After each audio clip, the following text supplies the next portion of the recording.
I give up. It would have looked nice, except for my air compressor doesn't keep up, so I just give up. I paint it. If the thing lasts 6 months, then I might paint it again. I haven't even done anything with this since I just covered it. Let's see if this does this again. Oh, it's charged up. Hang on.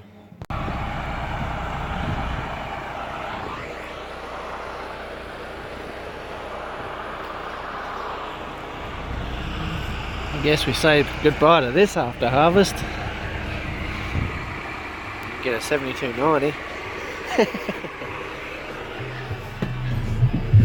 Oh. Rest time while the mechanics look at it. It's not broken. Well, it's not broken. It's got software glitch.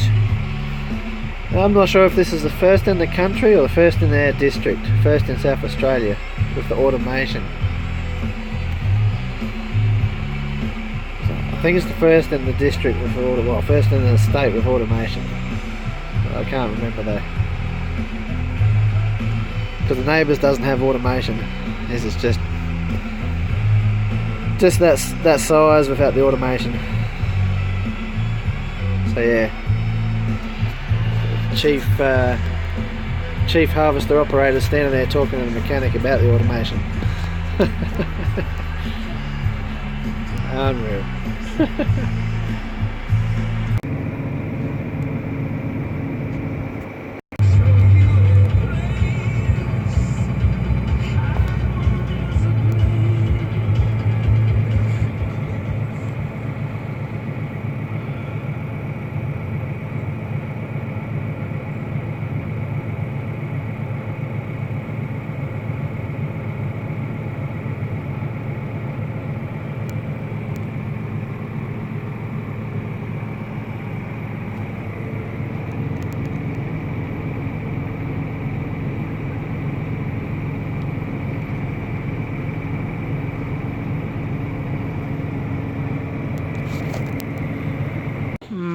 Yes, this is practice for when I do the 720.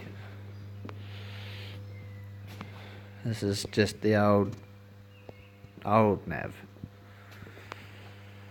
This here I've given up on momentarily because I've just put some paint on it to protect it. Because why have I given up on it? Now, what's my excuse for that? My air compressor won't keep up with sanding. I want to do the bonnet because that's the biggest area, and I haven't quite finished sanding the bonnet because my air compressor won't keep up. And there's some filler. You can't see it. And that white patch under there is the original white from when it had the original bonnet, was on the original ute, on the original colour. Same with that. All this crusty shit that's got to come off. It's just some shitty paint job that someone else has done. Not that this is going to be any better. This is going to be done with a spray can. And I'm painting it black because I don't want it to be bright. So all this rough shit's coming off. See, that was the original paint. Someone's painted over. Because the other ute that it came off of was in a bingle. So yeah. And then I will drive this around for a while. After I've tested it. Crazy workshop cat. Let's see if it knocks. My alarming. Normally it goes clunk, rattle, rattle, rattle, rattle, rattle in the big end. Oh well, it's not going to last forever. This is why I give up. It's just too small. So the ute itself's got to last 6 months. Then it might be worth just doing this again and doing it properly.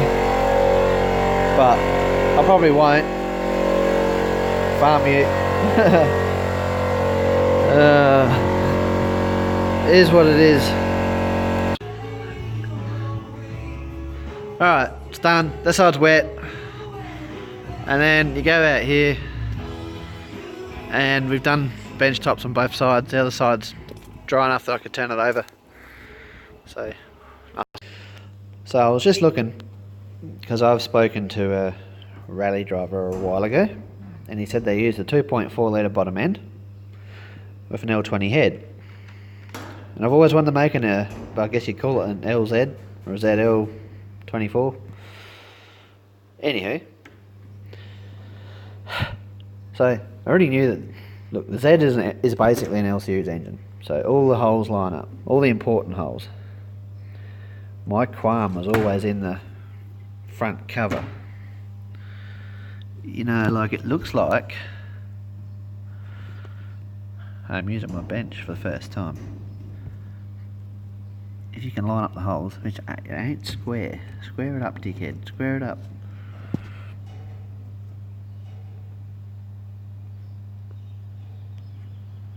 Right, well that's pretty square. It's not bang on.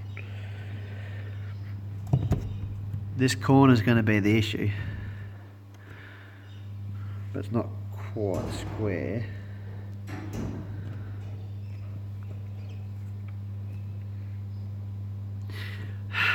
What do? Do you put it on, use plenty of elastic and hope it seals? Look at that, I've used my new bench, it's all dirty. Do you? You know, I did a bit of calculation. So I haven't really measured the pistons, but the Z24 pistons I think are -6mm of dish. And if I use a V91, that's an L20B head, 2 litre head, because I think I've got one of them, and I think I've got a U67, but it's got bigger. That's got 45cc combustion chambers, and the V91's only got 40cc combustion chambers. The static compression is 11.6 to 1, or 11.6. So 11.6 should be somewhere between 200 pounds per cylinder on, this is stock internal, so that should take a 105 horsepower engine, essentially, as long as I can stop it from ringing its head, detonating pre-ignition. How would I do that? All in the timing. I'm not going to give away that secret. You can work that out for yourself, a bit of trial and error, especially on a hot day. But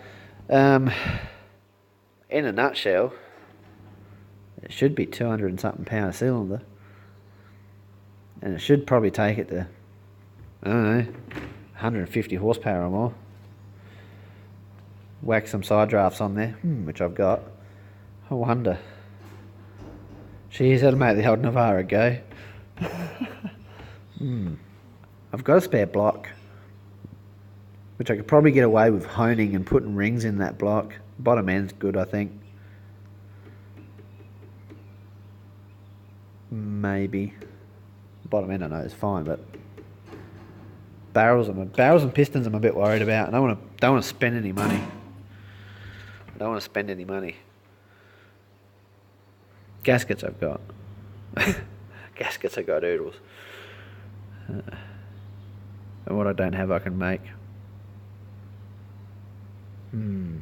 Interesting. Interesting. You use KA24 pistons, which have 3mm of dish, and it goes up to nearly 12 to 1. Some silos from that to that.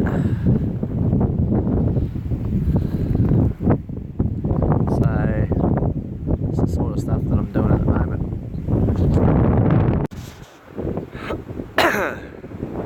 That's what I'm doing. From that there, to that, well, to that. Not too hard, there's a few runs in that one. A couple runs in that one. But the previous person that painted them had runs in there too, so some of them aren't actually mine, they just look like they're mine. Away he goes. Check this prickly little fella out. Hey! Hey you! Hey! There's canola you're pushing into. Geez, they're prickly, aren't they?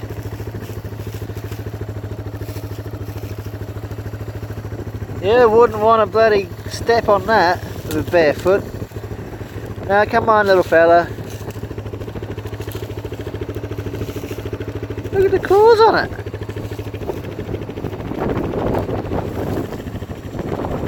I'll be bugging. Where you go? Go on. Bye. Ta-ta. No? Oi.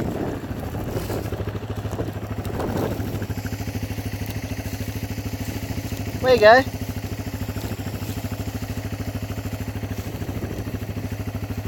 Come on.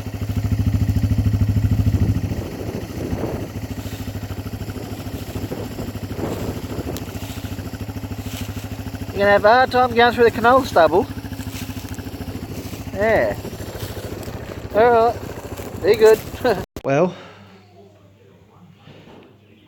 we've custom made some brackets and damn rooster, shh. Welded that on so I've got a tank. I want to put a tap in, so I'm going to use the old fuel line and put a tap somewhere and join it. But we've captivated that nut because it's like, you know, and it's going to rub on this air cleaner, but I really couldn't care because it's only the plastic cover. But if it gets too tight on this fuel tank, I think it will. I might just have to bend it out, or put some. I'll just cut some fuel line and put around there to make so it's got a rubber thing on there. Oh, we trimmed that up because it was pointy like that side. So we've just cut the thing off so it wouldn't rub on the back of the tank. I did try to do the wheel alignment, and it's pretty much almost done, apart from electricals. You like playing on it, don't you, Hugo? You gonna hop on? Like you need to be told twice. Up you get. Climb on.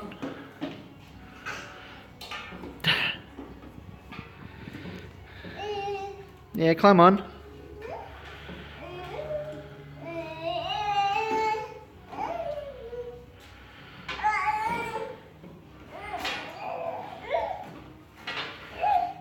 Right. You gonna drive? You gonna steer? You gonna steer it?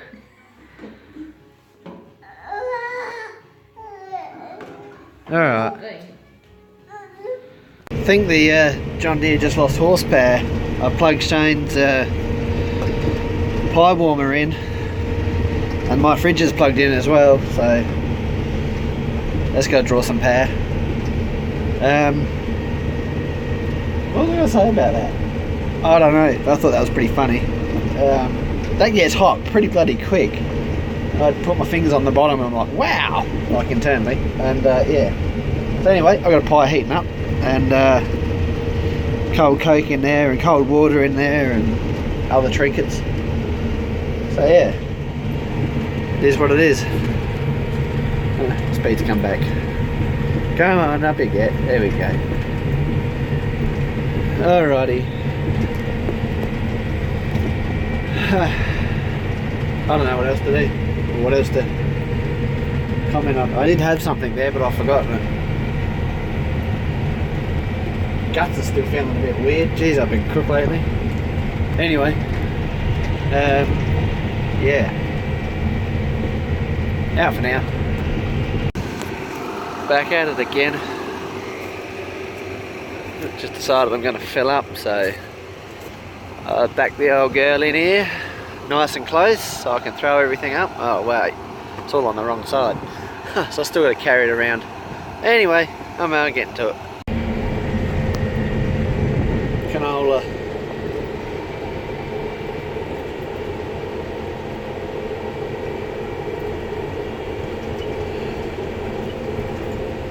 just been thrown in the deep end. This is my, what have I done? 7, so that's 48 hectares so far I've done. It's my first day. I've done some straw with this machine before. Yeah. Little spray jets happening. Alright, I've got to concentrate, so I'm going.